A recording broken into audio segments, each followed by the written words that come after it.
सत्संगत जी बड़े प्रेम और सत्कार से कहना जी, धन निरंकार जी। सत्संगत जी, दास विनती कर रहा है, मुझसे कोई त्रुटि हो जाए तो आप अपने घर के बालक समझकर क्षमा कीजिएगा सत्संगत जी। आइए जानते हैं छठ के रात कौन से भूल कर हम गलती कर देते हैं। एक कहानी के माध्यम से पूरे विस्तार से समझेंगे। वीडियो का कोई भी पार्ट मिस न कीजिएगा, क्योंकि आधा अधूरा ज्ञान बहुत ही विनाशी होता है। छठ पूजा भारत में विशेष रूप से बिहार, उत्तर प्रदेश और झारखंड जैसे राज्यों में मनाने जाने वाला प्रमुख पर्व है, जो सूर्य देवता और छठी मैया की उपासना का पर्व।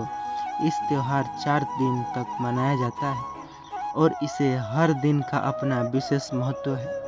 इस पर्व के दौरान लोग उपवास रखते हैं और सुधिया के साथ साथ अर्चन पूजन भी करते हैं। धार्मिक है यह सब।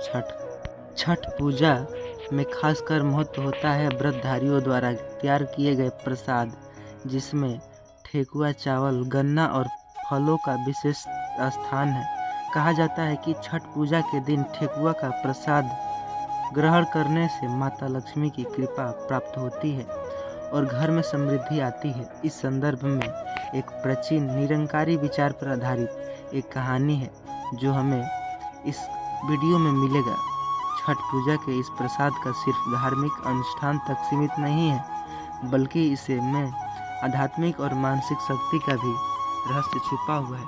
वीडियो का कोई भी पार्ट मिस न कीजिएगा। चलिए, बहुत समय पहले की बात है। बिहार के छोटे से गांव में रामलाल नामक एक व्यक्ति रहता था। रामलाल ने बहुत ही उनके पास साधन थे, लेकिन उनके आस्था भगवान से अटूट थे।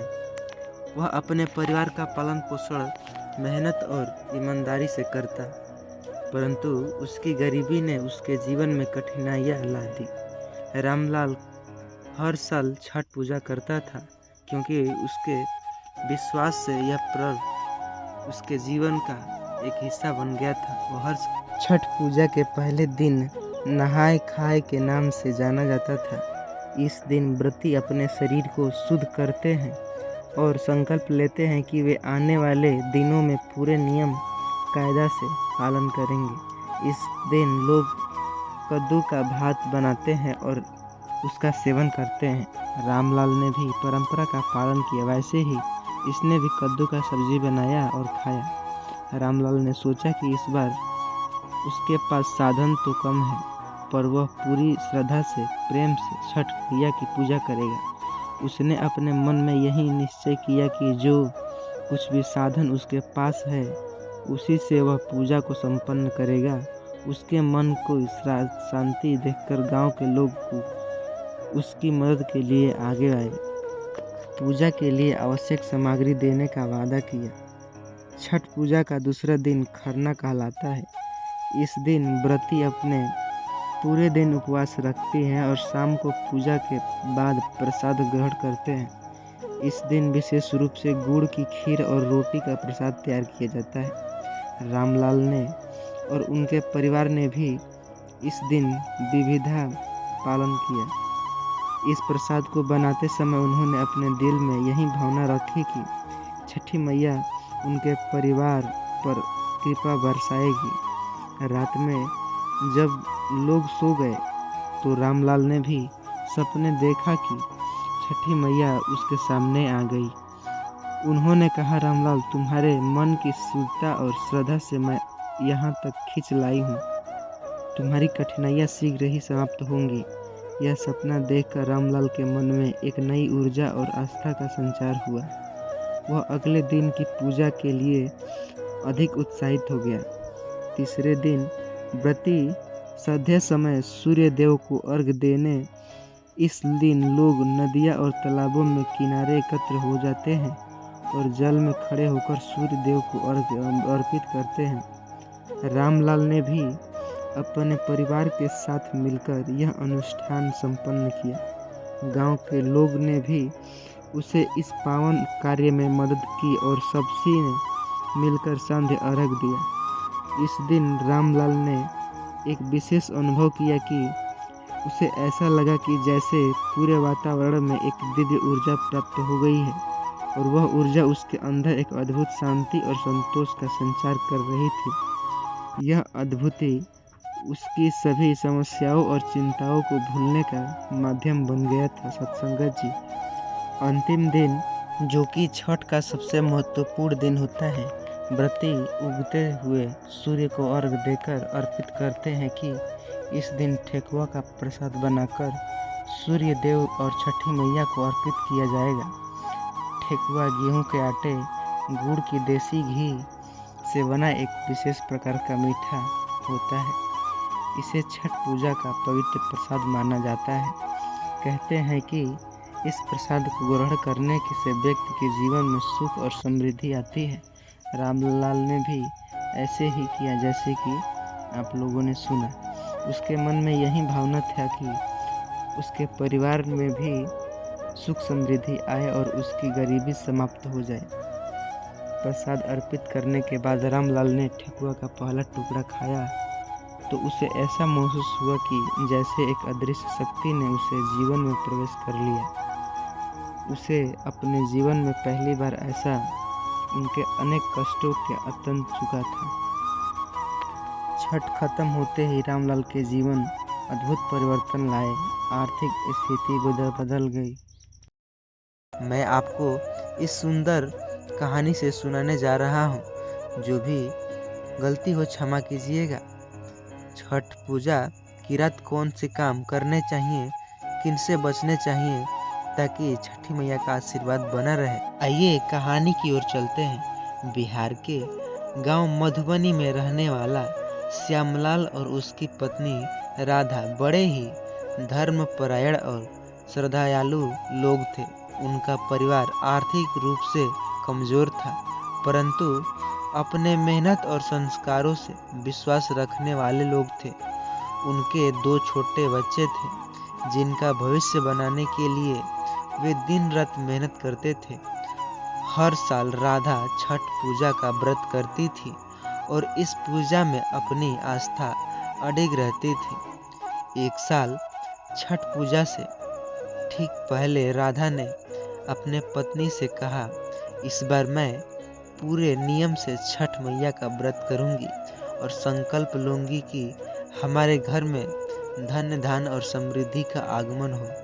श्यामलाल ने भी अपनी पत्नी का वे संकल्प पूरा करने में समर्थ किया और कहा, तुम चिंता मत करो, हम इस पूजा में सारे नियम और परंपराओं का सख्त से पालन करेंगे। गांव के बुजुर्गों ने बताया कि छठ पूजा के दौरान विशेष सावधानियों का पालन करना चाहिए। उनका पालन करना बहुत ही आवश्यक होता है। कुछ कार्य ऐसे होते हैं जिन्हें करने में मैया नाराज होती है। राधा ने यह सारे बातें ध्यान से सुनी और ठान लिया कि इस बार छठ पूजा के नियम का पालन करेगी। पहला दिन, छठ पूजा के पहले दिन को कहते हैं कि इस दिन व्रती पवित्र नदी में स्नान करके शरीर और मन को शुद्धिया करती है। राधा ने इस दिन स्नान किया और अपने सफाई की बुजुर्गों के अनुसार बताई गई बातें का पालन किया। इस दिन घर के चारों ओर सफाई का विशेष ध्यान रखना चाहिए ताकि किसी प्रकार की अशुद्धि ना रहे। राधा ने पूरे मनयोग से यह कार्य किया और अपने व्रत की शुरुआत की। दूसरे दिन को खरना कहते हैं, जब व्रती प्रसाद के रूप में खीर और रोटी ग्रहण कर रहे थे।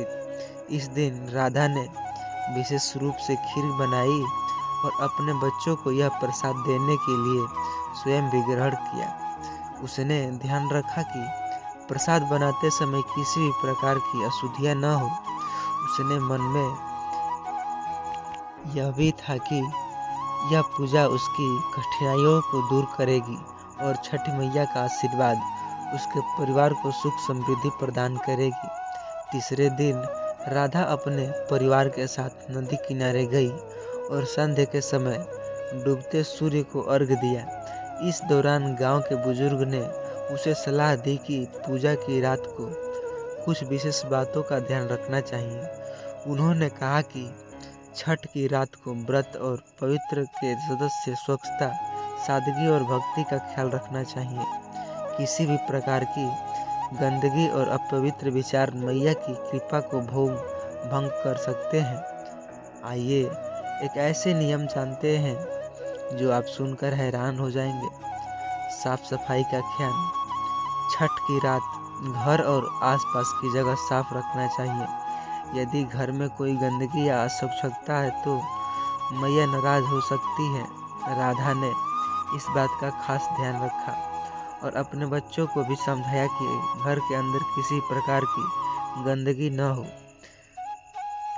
दूसरी बात, बुजुर्ग ने यह भी बताया कि इस रात को किसी पर क्रोध या कटु शब्द का प्रयोग नहीं करना चाहिए।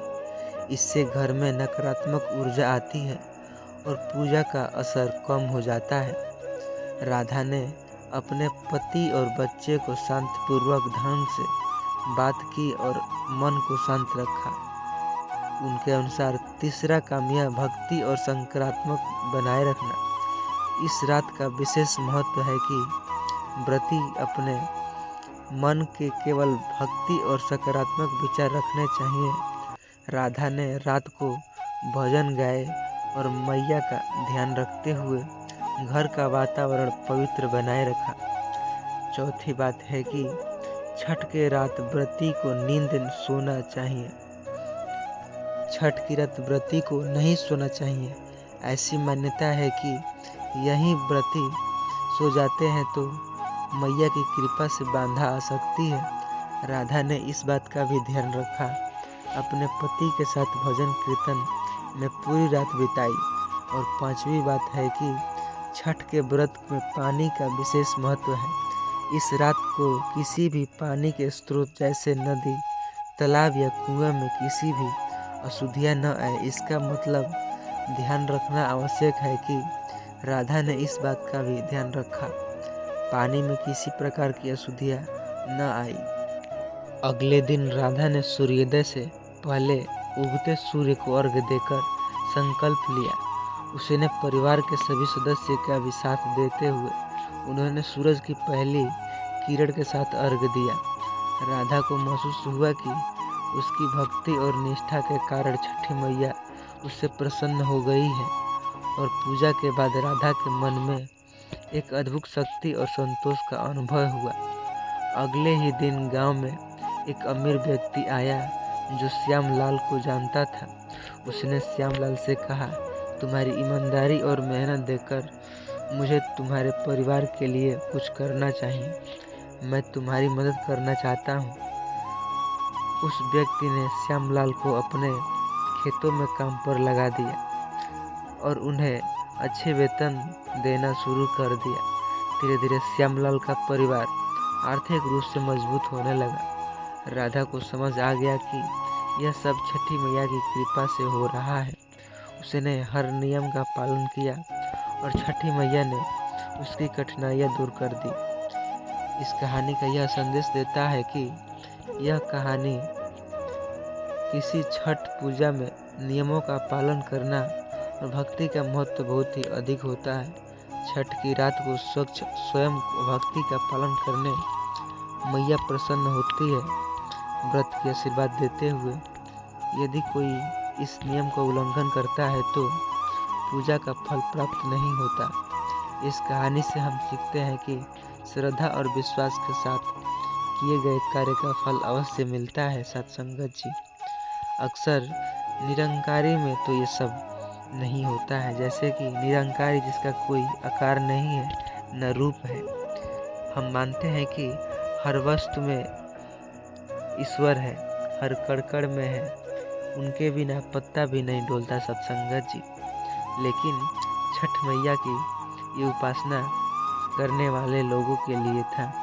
वैसे चैनल पर नए होंगे, चैनल को सब्सक्राइब कीजिएगा और इसे ज़्यादा से ज़्यादा अपने व्हाट्सएप के ज़रिए से शेयर कीजिएगा ताकि हर लोग को पता चल सके क्या गलत है क्या सही है। सत्संगत जी।